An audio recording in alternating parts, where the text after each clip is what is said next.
IV, congratulatory. From the dimly lighted passages of the court, the last sediment of the human stew that had been boiling there all day was straining off when Dr. Manette, Lucy Manette, his daughter, Mr. Lorry, the solicitor for the defense, and its counsel, Mr. Stryver, stood gathered round Mr. Charles Darnay, just released, congratulating him on his escape from death. It would have been difficult by a far brighter light to recognize in Dr. Manette, intellectual of face and upright of bearing, the shoemaker of the garret in Paris, yet no one could have looked at him twice without looking again, even though the opportunity of observation had not extended to the mournful cadence of his low grave voice and to the abstraction that overclouded him, fitfully, without any apparent reason, while one external cause, and that a reference to his long lingering agony, would always, as on the trial, evoke this condition from the depths of his soul. It was also in its nature to arise of itself, and to draw a gloom over him, as incomprehensible to those unacquainted with his story as if they had seen the shadow of the actual Bastille thrown upon him by a summer sun, when the substance was 300 miles away. Only his daughter had the power of charming this black brooding from his mind. She was the golden thread that united him to a past beyond his misery,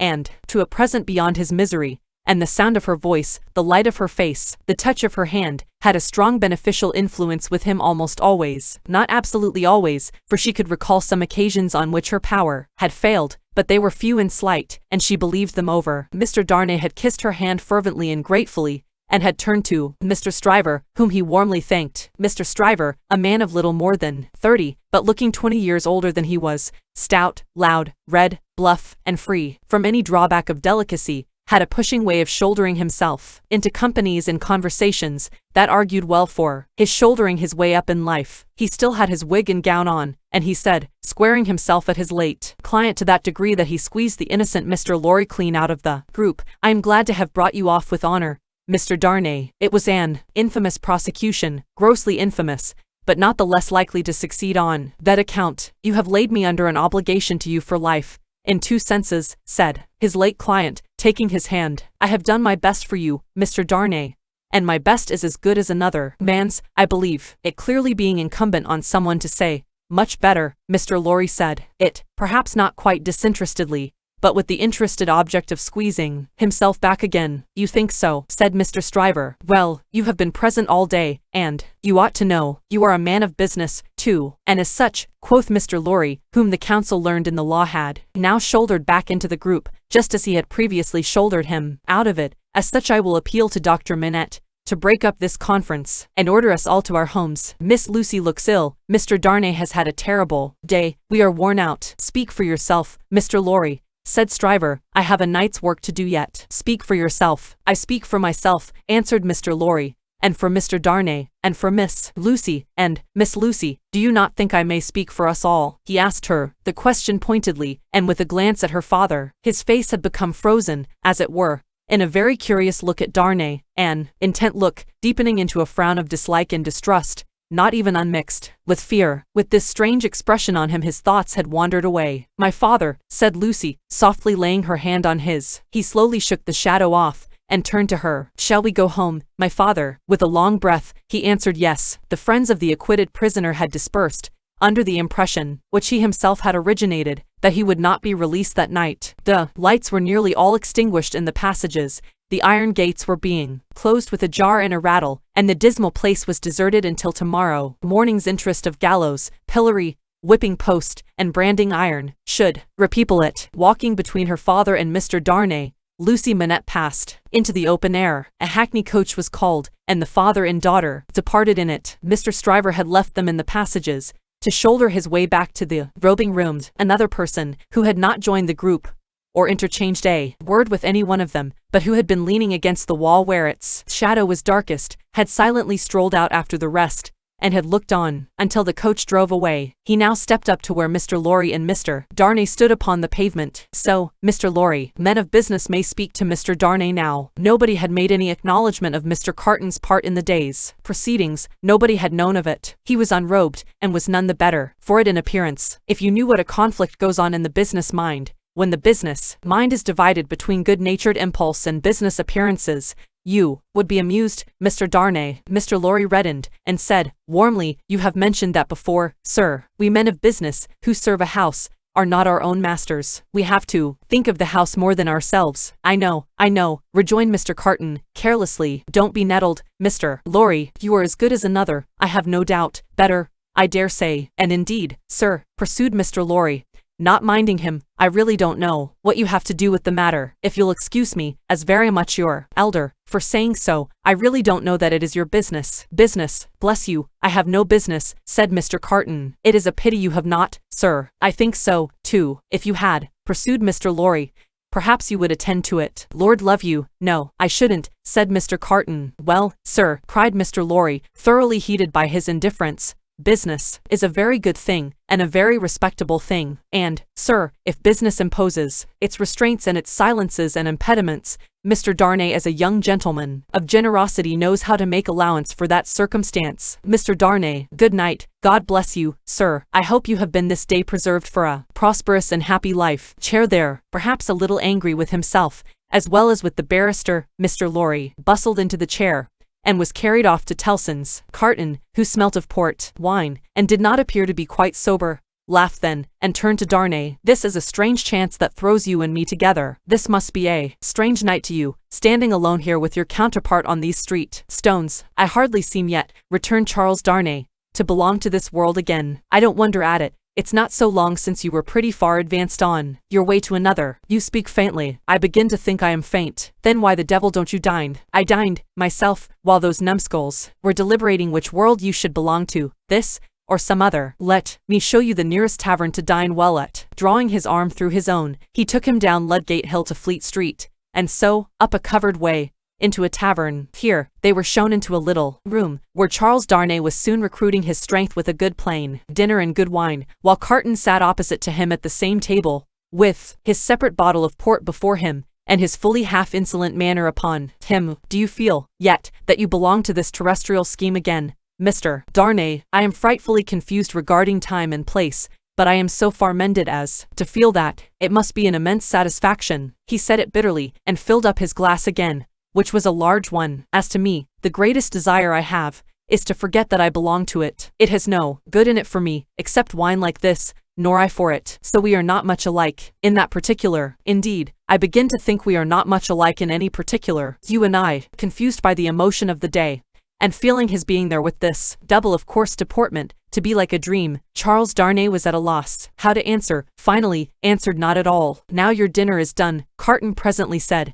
Why don't you call a health, Mr. Darnay? Why don't you give your toast? What health? What toast? Why, it's on the tip of your tongue. It ought to be, it must be, I'll swear it's there, Miss Manette, then, Miss Manette, then, looking his companion full in the face while he drank the toast, Carton flung his glass over his shoulder against the wall, where it shivered to pieces, then rang the bell, and ordered in another. That's a fair young lady to hand to a coach in the dark, Mr. Darnay, he said, filling his new goblet. A slight frown and a laconic yes were the answer. That's a fair young lady to be pitied by and wept for by. How does it feel? Is it worth being tried for one's life, to be the object of such sympathy and compassion, Mr. Darnay? Again Darnay answered not a word. She was mightily pleased to have your message, when I gave it her. Not that she showed she was pleased, but I suppose she was. The allusion served as a timely reminder to Darnay that this disagreeable companion had, of his own free will, assisted him in the strait of the day. Sue turned the dialogue to that point, and thanked him for it. I neither want any thanks, nor merit any,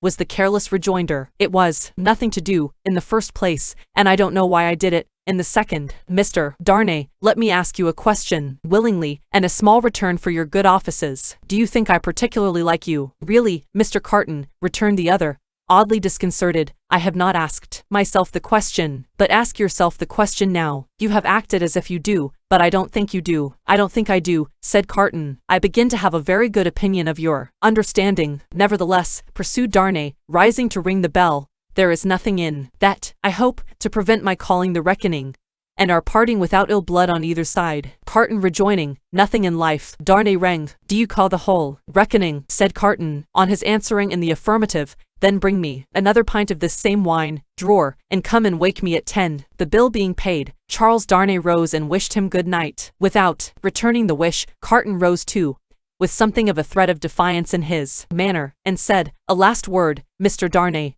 You think I am drunk. I think you have been drinking, Mr. Carton. Think. You know I have been drinking. Since I must say so, I know it. Then you shall likewise know why. I am a disappointed drudge, sir. I care for no man on earth, and no man on earth cares for me. Much to be regretted. You might have used your talents better. Maybe so, Mr. Darnay, maybe not. Don't let your sober face elate you. However, you don't know what it may come to. Good night. When he was left alone, this strange being took up a candle, went to a glass that hung against the wall, and surveyed himself minutely in it. Do you particularly like the man? He muttered, at his own image. Why should you particularly like a man who resembles you? There is nothing in you to like, you know that. Ah, confound you, what a change you have made in yourself. A good reason for taking to a man, that he shows you what you have fallen away from, and what you might have been. Change places with him, and would you have been looked at by those blue eyes as he was, and commiserated by that agitated face as he was? Come on, and have it out in plain words. You hate the fellow. He resorted to his pint of wine for consolation,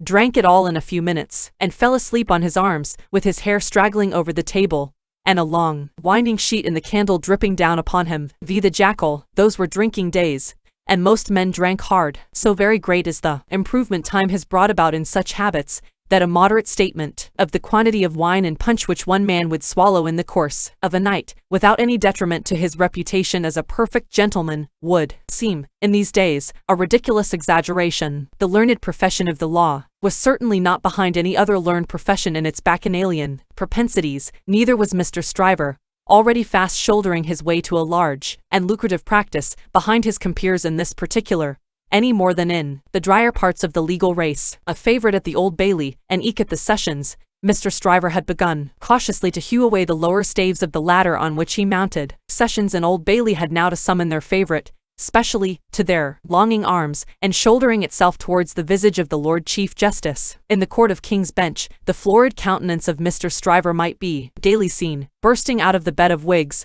like a great sunflower pushing its way at the sun from among a rank garden full of flaring companions. It had once been noted at the bar, that while Mr. Stryver was a glib man, and an unscrupulous, and a ready, and a bold, he had not that faculty of extracting the essence from a heap of statements, which is among the most striking and necessary of the advocate's accomplishments. But a remarkable improvement came upon him as to this. The more business he got, the greater his power seemed to grow of getting at its pith and marrow. And however late at night he sat carousing with Sidney Carton, he always had his points at his fingers' ends in the morning. Sidney Carton, idlest and most unpromising of men, was Stryver's great ally. What the two drank together, between Hilary Term and Michaelmas, might have floated a king's ship. Stryver never had a case in hand, anywhere, but Carton was there, with his hands in his pockets, staring at the ceiling of the court.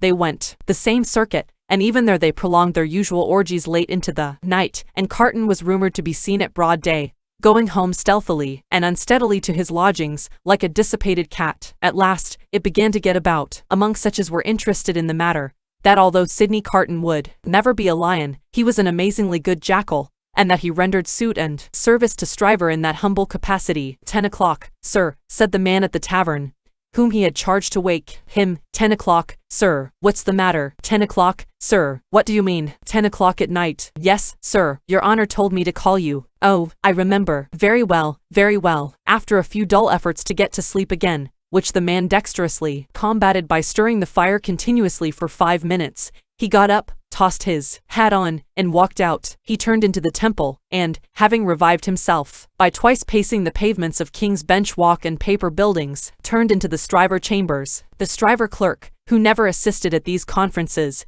had gone home, and the Stryver principal opened the door. He had his slippers on, and a loose bedgown, and his throat was bare for his greater ease. He had that rather wild, strained, seared marking about the eyes, which may be observed in all free livers of his class, from the portrait of Jeffreys downward, and which can be traced, under various disguises of art, through the portraits of every drinking age. You are a little late, Memory, said Stryver, about the usual time. It may be a quarter of an hour later. They went into a dingy room lined with books and littered with papers, where there was a blazing fire, a kettle steamed upon the hob, and in the midst of the wreck of papers a table shone, with plenty of wine upon it, and brandy, and rum, and sugar, and lemons. You have had your bottle, I perceive, Sidney. 2 tonight, I think. I have been dining with the day's client, or seeing him dine. It's all one. That was a rare point, Sidney, that you brought to bear upon the identification. How did you come by it? When did it strike you? I thought he was rather a handsome fellow, and I thought I should have been much the same sort of fellow if I had had any luck. Mr. Stryver laughed till he shook his precocious paunch. You and your luck, Sydney. Get to work, get to work. Sullenly enough, the Jackal loosened his dress,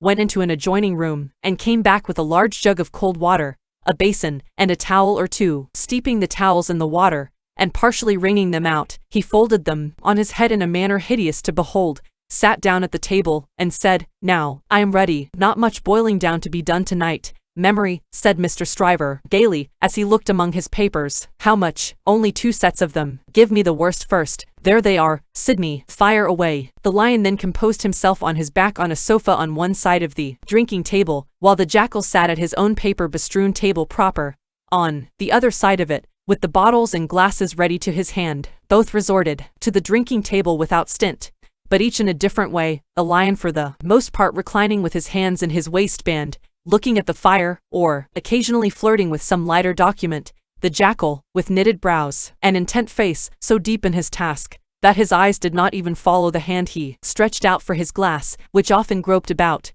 for a minute or more, before it found the glass for his lips. 2 or 3 times, the matter in hand became so naughty, that the Jackal found it imperative on him to get up, and steep his towels anew. From these pilgrimages to the jug and basin, he returned with such eccentricities of damp headgear as no words can describe, which were made the more ludicrous by his anxious gravity. At length the Jackal had got together a compact repast for the Lion, and proceeded to offer it to him. The Lion took it with care and caution, made his selections from it, and his remarks upon it, and the Jackal assisted both. When the repast was fully discussed, the Lion put his hands in his waistband again, and lay down to meditate. The Jackal then invigorated himself with a bumper for his throttle, and a fresh application to his head, and applied himself to the collection of a second meal. This was administered to the Lion in the same manner, and was not disposed of until the clock struck 3 in the morning. And now we have done. Sydney, fill a bumper of punch, said Mr. Stryver. The Jackal removed the towels from his head,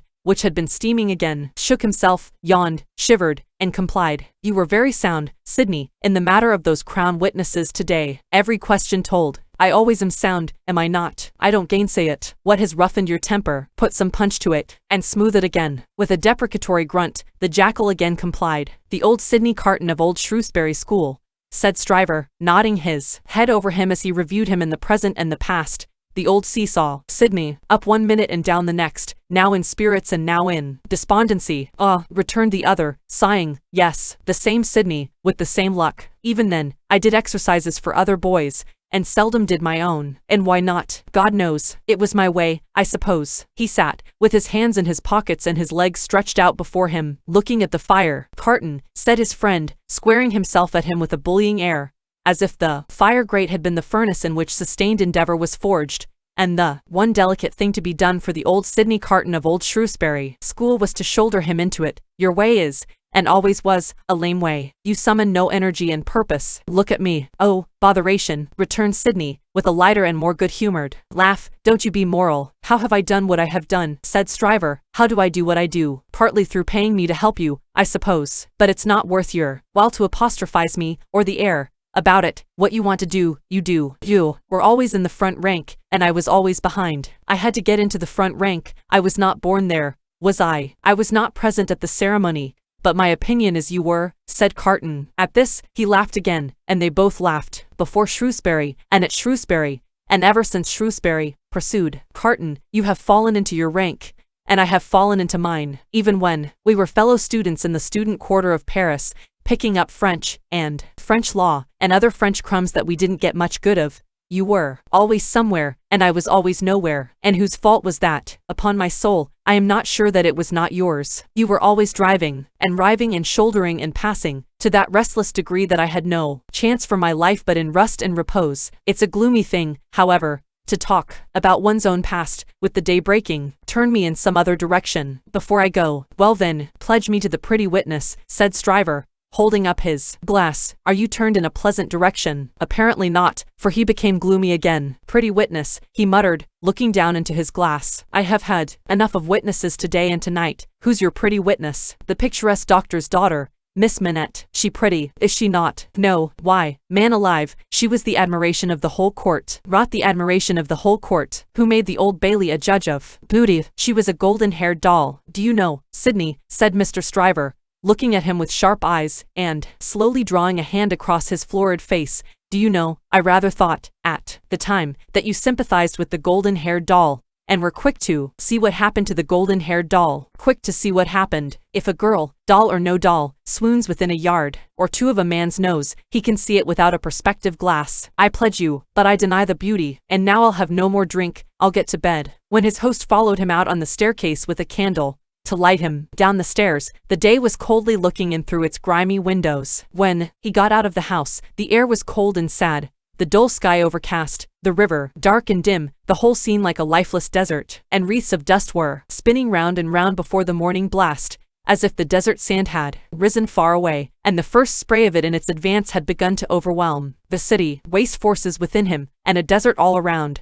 This man stood still on his way across a silent terrace, and saw for a moment, lying in the wilderness before him, a mirage of honorable ambition, self-denial, and perseverance. In the fair city of this vision, there were airy galleries from which the loves and graces looked upon him, gardens in which the fruits of life hung ripening, waters of hope that sparkled in his sight. A moment, and it was gone. Climbing to a high chamber in a well of houses, he threw himself down in his clothes on a neglected bed, and its pillow was wet with wasted tears. Sadly, sadly, the sun rose. It rose upon no sadder sight than the man of good abilities and good emotions, incapable of their directed exercise, incapable of his own help and his own happiness, sensible of the blight on him, and resigning himself to let it eat him away. Vi, hundreds of people. The quiet lodgings of Dr. Minette were in a quiet street corner not far from Soho Square, on the afternoon of a certain fine Sunday when the waves of 4 months had rolled over the trial for treason, and carried it, as to the public interest and memory, far out to sea. Mr. Jarvis Lorry walked along the sunny streets from Clerkenwell where he lived, on his way to dine with the doctor. After several relapses into business absorption, Mr. Lorry had become the doctor's friend, and the quiet street corner was the sunny part of his life. On this certain fine Sunday, Mr. Lorry walked towards Soho, early in the afternoon, for 3 reasons of habit. Firstly, because, on fine Sundays, he often walked out, before dinner, with the doctor and Lucy. Secondly, because, on unfavorable Sundays, he was accustomed to be with them as the family friend, talking, reading, looking out of window, and generally getting through the day. Thirdly, because he happened to have his own little shrewd doubts to solve, and knew how the ways of the doctor's household pointed to that time as a likely time for solving them. A quainter corner than the corner where the doctor lived was not to be found. In London, there was no way through it, and the front windows of the doctor's lodgings commanded a pleasant little vista of street that had a congenial air of retirement on it. There were few buildings then, north of the Oxford Road, and forest trees flourished, and wild flowers grew, and the hawthorn blossomed, in the now vanished fields. As a consequence, country airs circulated in Soho with vigorous freedom, instead of languishing into the parish like stray paupers, without a settlement, and there was many a good south wall,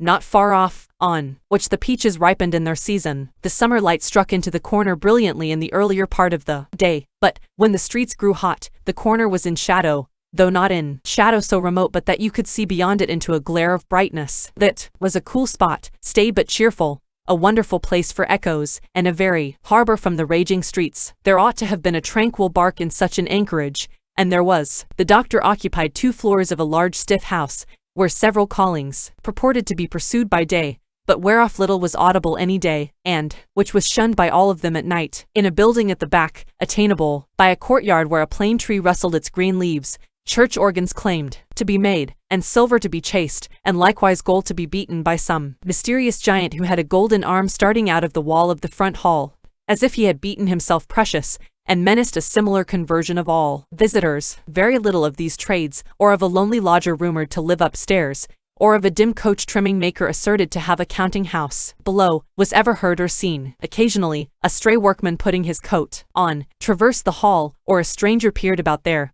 or a distant clink was heard across the courtyard, or a thump from the golden giant. These, however, were only the exceptions required to prove the rule that the sparrows in the plane tree behind the house, and the echoes in the corner before it, had their own way from Sunday morning unto Saturday night. Dr. Minette received such patience here as his old reputation, and its revival in the floating whispers of his story, brought him, his scientific knowledge, and his vigilance and skill in conducting ingenious experiments, brought him otherwise into moderate request, and he earned as much as he wanted. These things were within Mr. Jarvis Lorry's knowledge, thoughts, and notice, when he rang the doorbell of the tranquil house in the corner, on the fine Sunday afternoon. Dr. Manette at home, expected home, Miss Lucy at home, expected home, Miss Pross at home, possibly at home, but of a certainty impossible for handmaid to anticipate. Intentions of Miss Pross, as to admission or denial of the fact. As I am at home myself, said Mr. Lorry, I'll go upstairs. Although the doctor's daughter had known nothing of the country of her birth, she appeared to have innately derived from it that ability to make much of little means, which is one of its most useful and most agreeable characteristics. Simple as the furniture was,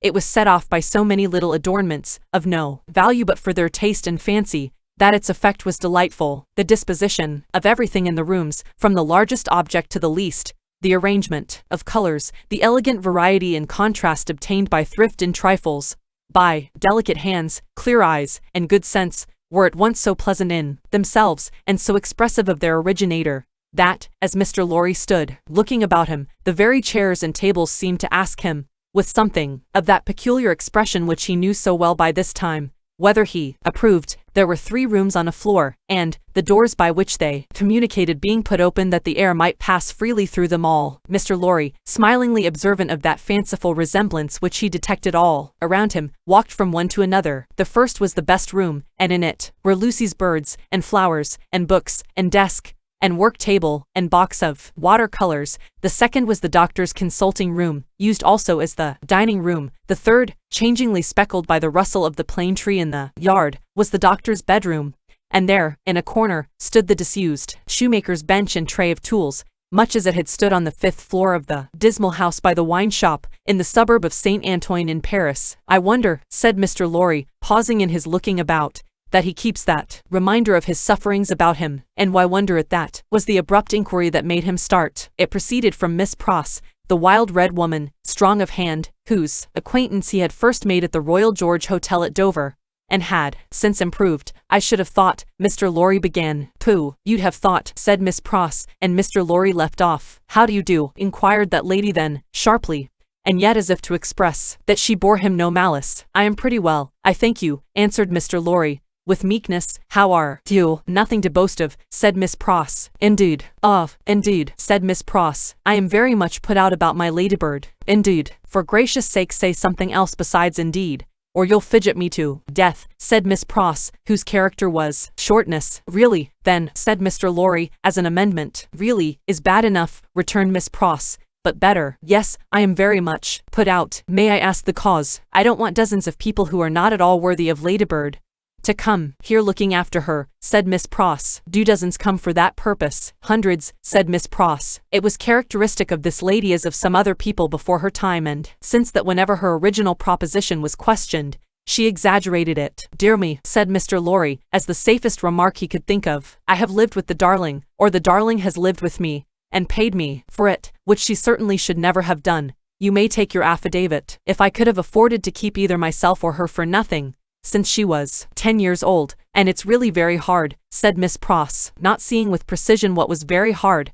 Mr. Lorry shook his head, using that important part of himself as a sort of fairy cloak that would fit anything. All sorts of people who are not in the least degree worthy of the pet are always turning up, said Miss Pross. When you began it. I began it, Miss Pross, didn't you? Who brought her father to life? Oh, if that was beginning it, said Mr. Lorry, it wasn't ending it, I suppose. I say, when you began it, it was hard enough. Not that I have any fault to find with Dr. Manette, except that he is not worthy of such a daughter, which is no imputation on him, for it was not to be expected that anybody should be, under any circumstances. But it really is doubly and trebly hard to have crowds and multitudes of people turning up after him, to take Ladybird's affections away from me. Mr. Lorry knew Miss Pross to be very jealous, but he also knew her by this time to be, beneath the service of her eccentricity, one of those unselfish creatures, found only among women, who will, for pure love and admiration, bind themselves willing slaves, to youth when they have lost it, to beauty that they never had, to accomplishments that they were never fortunate enough to gain, to bright hopes that never shone upon their own somber lives. He knew enough of the world to know that there is nothing in it better than the faithful service of the heart, so rendered and so free from any mercenary taint. He had such an exalted respect for it, that in the retributive arrangements made by his own mind, we all make such arrangements, more or less, he stationed Miss Pross much nearer to the lower angels than many ladies immeasurably better got up both by nature and art, who had balances at Tellson's. There never was, nor will be, but one man worthy of Ladybird, said Miss Pross, and that was my brother Solomon, if he hadn't made a mistake in life. Here again, Mr. Lorry's inquiries into Miss Pross's personal history had established the fact that her brother Solomon was a heartless scoundrel who had stripped her of everything she possessed as a stake to speculate with, and had abandoned her in her poverty forevermore, with no touch of compunction. Miss Pross's fidelity of belief in Solomon deducting a mere trifle for this slight mistake was quite a serious matter with Mr. Lorry, and had its weight in his good opinion of her. As we happen to be alone for the moment, and are both people of business, he said, when they had got back to the drawing-room and had sat down therein, friendly relations, let me ask you, does the doctor, in talking with Lucy, never refer to the shoemaking time, yet, never, and yet keeps that bench and those tools beside him? Returned Miss Pross, shaking her head, but I don't say he don't refer to it within himself. Do you believe that he thinks of it much? I do, said Miss Pross. Do you imagine, Mr. Lorry had begun, when Miss Pross took him up short with, never imagine anything, have no imagination at all. I stand corrected. Do you suppose, you go so far as to suppose, sometimes, now and then, said Miss Pross. Do you suppose, Mr. Lorry went on, with a laughing twinkle in his bright eye, as it looked kindly at her, that Dr. Manette has any theory of his own, preserved through all those years, relative to the cause of his being so oppressed, perhaps, even to the name of his oppressor? I don't suppose anything about it but what Ladybird tells me, and that is, that she thinks he has. Now don't be angry at my asking all these questions, because I am a mere dull man of business, and you are a woman of business. Dull? Miss Pross inquired, with placidity, rather wishing his modest adjective away. Mr. Lorry replied, no, no, no, surely not. To return to business, is it not remarkable that Dr. Manette, unquestionably innocent of any crime as we are all well assured he is, should never touch upon that question? I will not say with me, though he had business relations with me many years ago, and we are now intimate, I will say with the fair daughter to whom he is so devotedly attached, and who is so devotedly attached to him. Believe me, Miss Pross, I don't approach the topic with you out of curiosity, but out of zealous interest. Well, to the best of my understanding, and bad's the best, you'll tell me, said Miss Pross, softened by the tone of the apology. He is afraid of the whole subject. Afraid? It's plain enough, I should think. Why, he may be. It's a dreadful remembrance. Besides that, his loss of himself grew out of it. Not knowing how he lost himself, or how he recovered himself, he may never feel certain of not losing himself again. That alone wouldn't make the subject pleasant. I should think. It was a profounder remark than Mr. Lorry had looked for. True, said he, and fearful to reflect upon. Yet, a doubt lurks in my mind, Miss Pross, whether it is good for Dr. Manette to have that suppression always shut up within him. Indeed, it is this doubt and the uneasiness it sometimes causes me that has led me to our present confidence. Can't be helped, said Miss Pross, shaking her head. Touch that string, and he instantly changes for the worse. Better leave it alone. In short, must leave it alone, like or no like. Sometimes, he gets up in the dead of the night, and will be heard by us overhead there, walking up and down, in his room. Ladybird has learnt to know then that his mind is walking up and down,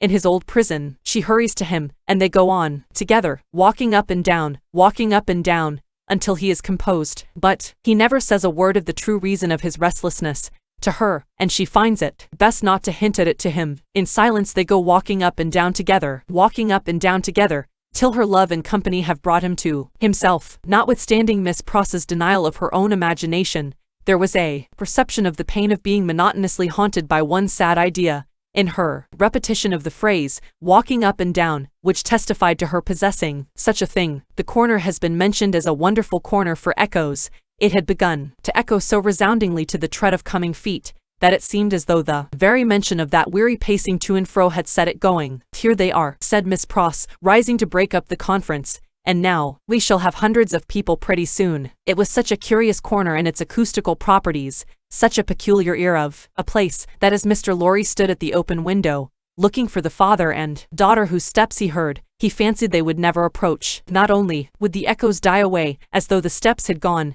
but echoes of other steps that never came would be heard in their stead, and would die away for good when they seemed close at hand. However, father and daughter did at last appear, and Miss Pross was ready at the street door to receive them. Miss Pross was a pleasant sight, albeit wild and red, and grim, taking off her darling's bonnet when she came upstairs, and touching it up with the ends of her handkerchief, and blowing the dust off it, and folding her mantle ready for laying by, and smoothing her rich hair with as much pride as she could possibly have taken in her own hair if she had been the vainest and handsomest of women. Her darling was a pleasant sight too, embracing her and thanking her, and protesting against her taking so much trouble for her, which last she only dared to do playfully, or Miss Pross, sorely hurt, would have retired to her own chamber and cried. The doctor was a pleasant sight too, looking on at them, and telling Miss Pross how she spoilt Lucy, in accents and with eyes that had as much spoiling in them as Miss Pross had, and would have had more if it were possible. Mr. Lorry was a pleasant sight too, beaming at all this in his little wig, and thanking his bachelor stars for having lighted him in his declining years to a home. But, no, hundreds of people came to see the sights, and Mr. Lorry looked in vain for the fulfillment of Miss Pross's prediction. Dinner time, and still no hundreds of people. In the arrangements of the little household, Miss Pross took charge of the lower regions, and always acquitted herself marvelously. Her dinners, of a very modest quality, were so well cooked, and so well served, and so neat in their contrivances, half English and half French, that nothing could be better. Miss Pross's friendship being of the thoroughly practical kind, she had ravaged Soho and the adjacent provinces, in search of impoverished French, who, tempted by shillings and half-crowns, would impart culinary mysteries to her. From these decayed sons and daughters of Gaul, she had acquired such wonderful arts, that the woman and girl who formed the staff of domestics regarded her as quite a sorceress, or Cinderella's godmother, who would send out for a fowl, a rabbit, a vegetable or two from the garden, and change them into anything she pleased. On Sundays, Miss Pross dined at the doctor's table, but on other days persisted in taking her meals at unknown periods, either in the lower regions, or in her own room on the second floor, a blue chamber, to which no one but her ladybird ever gained admittance. On this occasion, Miss Pross, responding to Ladybird's pleasant face and pleasant efforts to please her, unbent exceedingly, so the dinner was very pleasant, too. It was an oppressive day, and, after dinner, Lucy proposed that the wine should be carried out under the plane tree, and they should sit there in the air. As everything turned upon her, and revolved about her, they went out under the plane tree, and she carried the wine down for the special benefit of Mr. Lorry. She had installed herself, some time before, as Mr. Lorry's cup-bearer, and while they sat under the plane tree, talking, she kept his glass replenished. Mysterious backs and ends of houses peeped at them as they talked, and the plane tree whispered to them in its own way above their heads. Still, the hundreds of people did not present themselves. Mr. Darnay presented himself while they were sitting under the plane tree, but he was only one. Dr. Manette received him kindly, and so did Lucy, but Miss Pross suddenly became afflicted with a twitching in the head and body, and retired into the house. She was not unfrequently the victim of this disorder, and she called it, in familiar conversation, a fit of the jerks. The doctor was in his best condition, and looked specially young. The resemblance between him and Lucy was very strong at such times, and as they sat side by side, she leaning on his shoulder, and he resting his arm on the back of her chair, it was very agreeable to trace the likeness. He had been talking all day, on many subjects, and with unusual vivacity. "Pray, Dr. Manette," said Mr. Darnay, as they sat under the plane tree, and he said it in the natural pursuit of the topic in hand, which happened to be the old buildings of London. "Have you seen much of the Tower?" "Lucy and I have been there, but only casually. We have seen enough of it, to know that it teems with interest, little more." "I have been there, as you remember," said Darnay, with a smile, though reddening a little angrily, "in another character, and not in a character that gives facilities for seeing much of it. They told me a curious thing when I was there." "What was that?" Lucy asked. "In making some alterations, the workmen came upon an old dungeon, which had been, for many years, built up and forgotten. Every stone of its inner wall was covered by inscriptions which had been carved by prisoners, dates, names, complaints, and prayers. Upon a cornerstone in an angle of the wall, one prisoner, who seemed to have gone to execution, had cut as his last work 3 letters. They were done with some very poor instrument, and hurriedly, with an unsteady hand. At first, they were read as DIC, but, on being more carefully examined, the last letter was found to be G. There was no record or legend of any prisoner with those initials, and many fruitless guesses were made what the name could have been. At length, it was suggested that the letters were not initials, but the complete word, dig. The floor was examined very carefully, under the inscription, and, in the earth beneath a stone, or tile, or some fragment of paving, were found the ashes of a paper,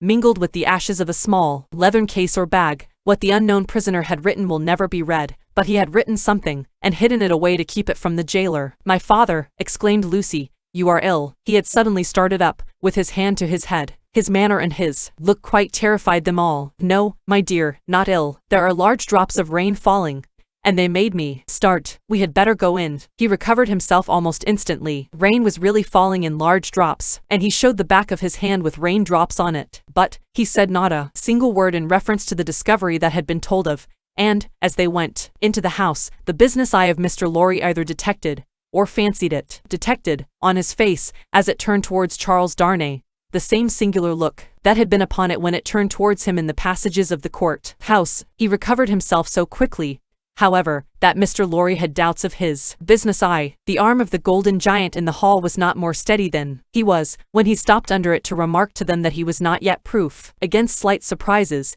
and that the rain had startled him. Tea time, and Miss Pross making tea, with another fit of the jerks upon her, and yet no hundreds of people. Mr. Carton had lounged in, but he made only 2. The night was so very sultry, that although they sat with doors and windows open, they were overpowered by heat. When the tea table was done with, they all moved to one of the windows, and looked out into the heavy twilight. Lucy sat by her father, Darnay sat beside her, Carton leaned against a window. The curtains were long and white, and some of the thunder gusts that whirled into the corner caught them up to the ceiling, and waved them like spectral wings. "The raindrops are still falling, large, heavy, and few," said Dr. Manette. "It comes slowly, it comes surely," said Carton. They spoke low, as people watching and waiting mostly do, as people in a dark room, watching and waiting for lightning, always do. There was a great hurry in the streets of people speeding away to get shelter. Before the storm broke, the wonderful corner for echoes resounded with the echoes of footsteps coming and going, yet not a footstep was there. "A multitude of people, and yet a solitude," said Darnay, when they had listened for a while. "Is it not impressive, Mr. Darnay?" asked Lucy. "Sometimes, I have sat here, of an evening, until I have fancied,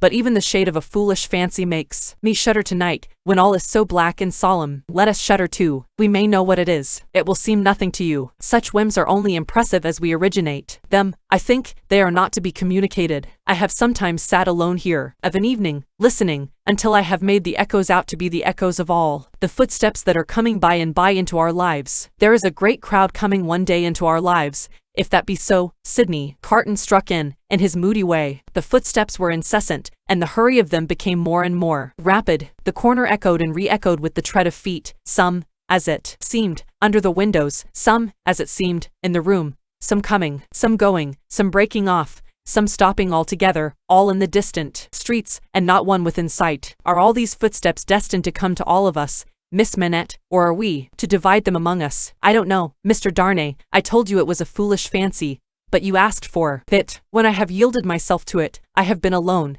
and then I have imagined them the footsteps of the people who are to come into my life, and my father's. I take them into mine," said Carton. "I ask no questions and make no stipulations. There is a great crowd bearing down upon us, Miss Manette, and I see them, by the lightning." He added the last words, after there had been a vivid flash which had shown him lounging in the window. "And I hear them," he added again, after a peal of thunder. "Here they come, fast, fierce, and furious." It was the rush and roar of rain that he typified, and it stopped him, for no voice could be heard in it. A memorable storm of thunder and lightning broke with that sweep of water, and there was not a moment's interval in crash, and fire, and rain, until after the moon rose at midnight. The great bell of St. Paul's was striking one in the cleared air, when Mr. Lorry, escorted by Jerry, high-booted and bearing a lantern, set forth on his return passage to Clerkenwell. There were solitary patches of road on the way, between Soho and Clerkenwell, and Mr. Lorry, mindful of footpads, always retained Jerry for this service, though it was usually performed a good 2 hours earlier. "What a night it has been, almost a night, Jerry," said Mr. Lorry, "to bring the dead out of their graves. I never see the night myself, master, nor yet I don't expect to." "What would do that?" answered Jerry. "Good night, Mr. Carton," said the man of business. "Good night, Mr. Darnay. Shall we ever see such a night again, together? Perhaps. See the great crowd of people with its rush and roar, bearing down upon them, too.